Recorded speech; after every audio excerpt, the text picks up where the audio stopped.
పాకిస్తాన్ గూఢాచారిగా వ్యవహరించిందన్న ఆరోపణలపై హర్యానాకు చెందిన యూట్యూబర్ జ్యోతి మల్హోత్రాను అరెస్ట్ చేసిన పోలీసులు ఆమె నుంచి కీలక విషయాలు రాబడుతున్నారు. మల్హోత్రాను ఓ అస్త్రంగా పాకిస్తాన్ ఐఎస్ఐ ఏజెంట్లు మలుచుకున్నట్లు గుర్తించారు. ఇటీవల ఆపరేషన్ సింధూర్ సమయంలో ఢిల్లీలోని పాక్ రాయబార కార్యాలయంలోని ఓ అధికారితో ఆమె టచ్ లో ఉన్నట్లు నిర్ధారించారు.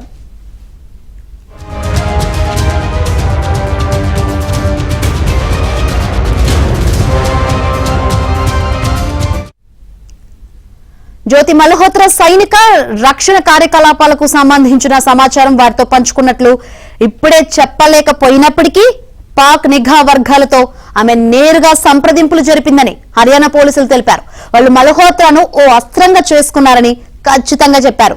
ఇది కూడా ఒక రకమైన యుద్ధమేనని, ఇన్ఫ్లుయెన్సర్లను నియమించుకుంటూ వారి ప్రయత్నాలను అమలు చేస్తారన్నారు.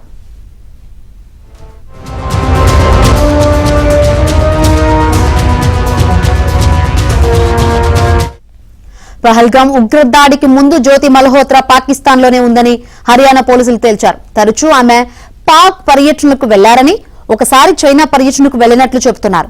ఆపరేషన్ సింధూర్ సమయంలోనూ జ్యోతి మల్హోత్రా పాక్ ఏజెంట్లతో టచ్ లో ఉన్నారని చెప్పారు. పోలీసులు ఆమె ఫోన్, ల్యాప్టాప్ సహా ఇతర పరికరాలను స్వాధీనం చేసుకుని ఫోరెన్సిక్ విశ్లేషణ చేస్తున్నారు.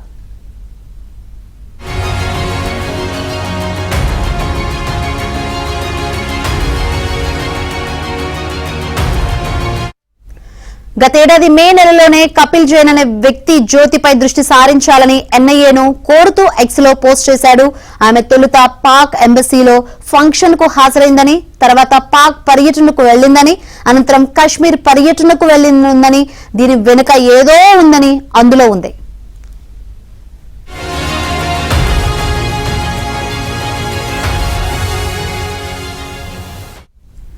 మే 7వ తేదీ నుంచి ఇప్పటి వరకు పంజాబ్, హర్యానాలో మొత్తం 7గురిని గూఢాచార్యం కేసులో అరెస్ట్ చేశారు. ఈ గూఢాచార్యం వ్యవహారం ఒడిశా రాష్ట్రానికి చేరింది. ఒడిశాలో పూరికి చెందిన ఓ మహిళా యూట్యూబర్ కు జ్యోతి మల్హోత్రాతో పరిచయం ఉంది. జ్యోతి 2024 సెప్టెంబర్లో పూరిని సందర్శించారు.